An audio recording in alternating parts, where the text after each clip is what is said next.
October 1983. A young woman is sailing across the Pacific Ocean. She is 23 years old. She is in love. Life is perfect. Then, a hurricane. She hits her head. Everything goes dark. 27 hours later, she opens her eyes. The boat is destroyed. The radio is gone.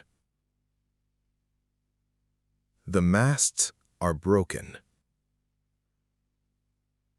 And Richard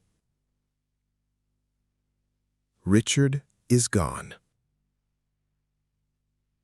41 days. Alone. 1,500 miles from land. This is Tami Oldham's true story. And your English practice. Let's begin. It was 1983. Tami Oldham was 23 years old.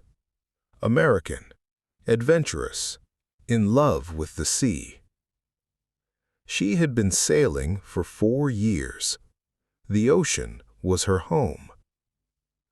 Richard Sharp was her fiancé. British, 34 years old, experienced, charming, deeply in love with Tami. Together, they had 50,000 miles of ocean sailing. The sea held no fear for them. That summer, a friend made them an offer. He needed someone to deliver a luxury 44-foot yacht. The boat was called Hazana. It needed to travel from Tahiti to San Diego, over 4,000 miles across the Pacific Ocean. It was a long trip, longer than anything they had done before, but they were confident, experienced, in love. They said yes. On September 22, 1983, Tami and Richard sailed out of Papeete Harbor, Tahiti. Blue skies, calm water, perfect conditions. For the first 3 weeks, everything was beautiful. They sailed through paradise, warm sun, clear stars, endless ocean. Tami wrote in her diary, "We hugged, laughed, made love, and relaxed into 20 days of paradise." They had no idea what was coming. On October 12, 1983, Hurricane Raymond found them. A Category 4 hurricane. Winds of 140 miles per hour. Waves 40 feet high.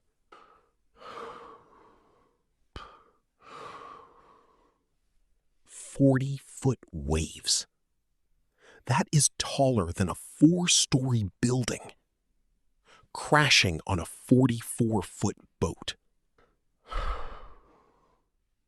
Richard sent Tami below deck. He needed to stay above and control the boat.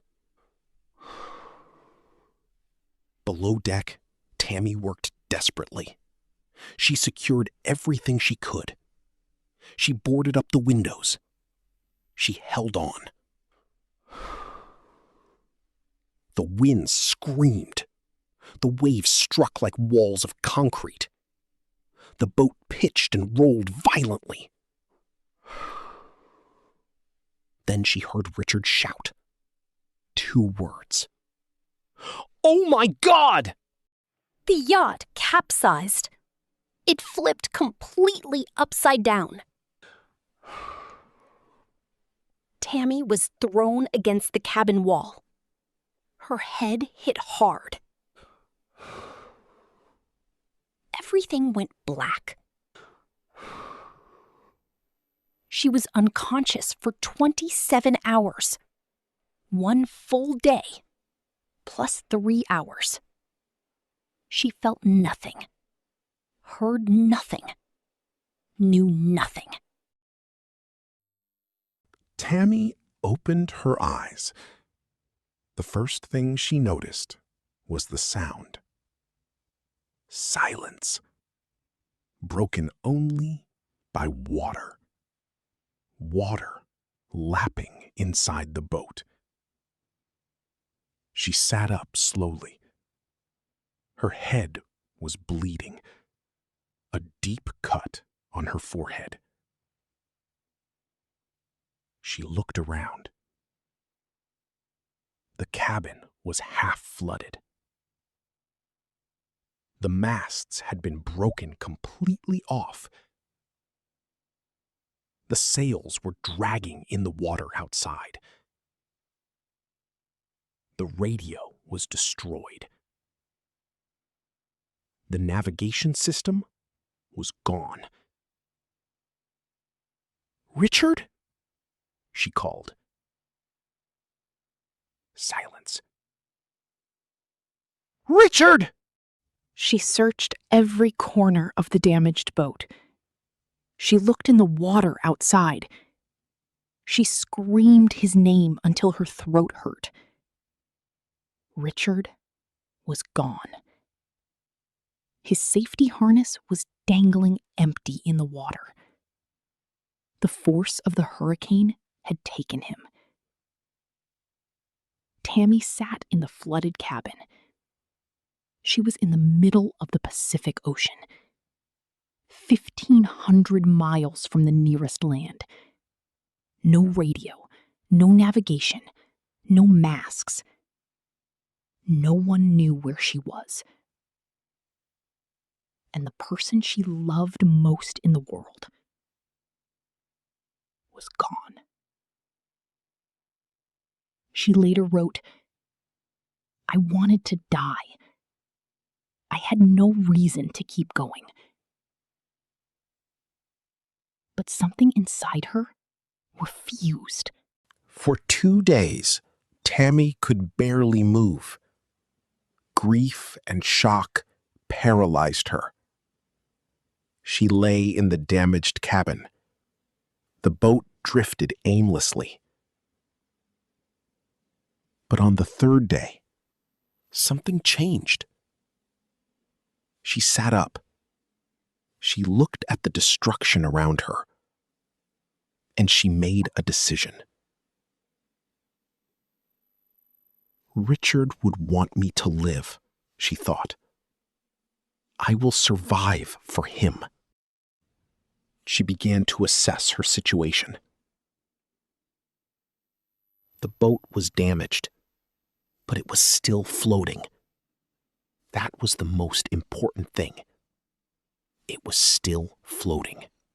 She had food supplies, canned goods, some fruit, fresh water. Enough for several weeks if she was careful. The navigation system was destroyed, but she found a sextant. A sextant is an old navigation instrument. It uses the position of the stars to calculate your location. She also had charts, paper maps of the Pacific Ocean. Tami had never navigated by sextant alone, but she knew the theory. She had read about it.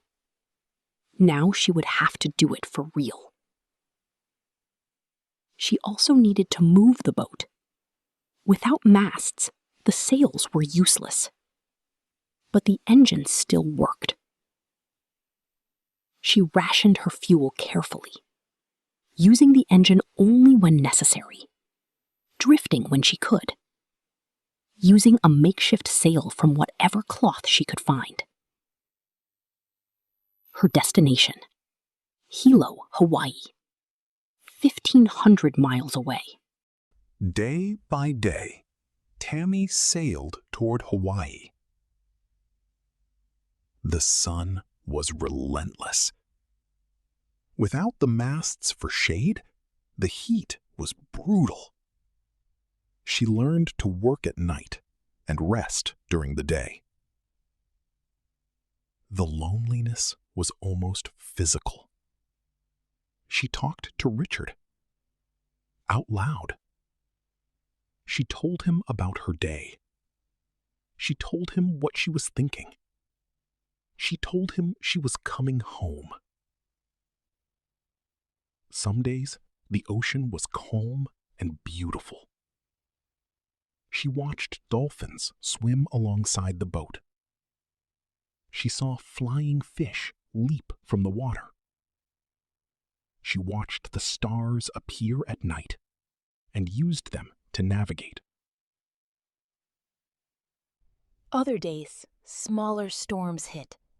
She fought to keep the boat on course. She bailed water. She repaired sails. She kept moving.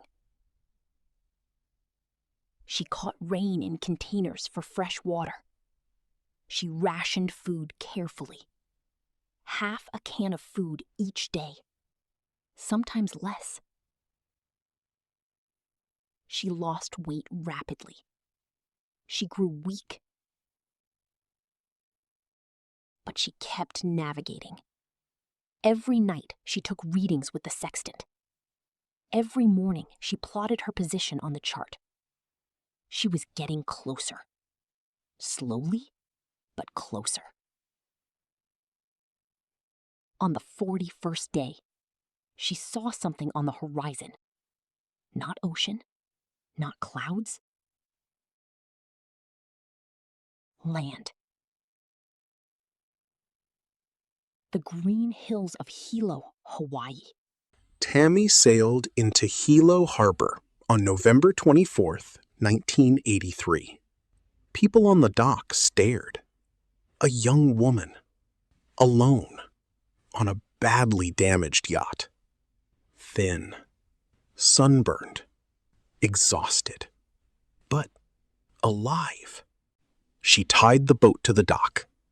She sat down, and for the first time in 41 days, she allowed herself to cry. Paramedics rushed to help her. She was treated for dehydration and malnutrition. The cut on her forehead had healed on its own. Richard's body was never found. Recovery was long and difficult. The physical wounds healed faster than the emotional ones. For years, Tami struggled with grief and trauma. But she never stopped sailing. In 1984, just 1 year after the ordeal, she was back on the ocean. She eventually wrote a book about her experience. It is called Red Sky in Mourning. In 2018, her story became a major film, Adrift, starring Shailene Woodley. The film was a worldwide success. Today, Tami Oldham Ashcraft is 66 years old. She still sails. She still loves the ocean. The Pacific Ocean took everything from her, and she kept sailing anyway.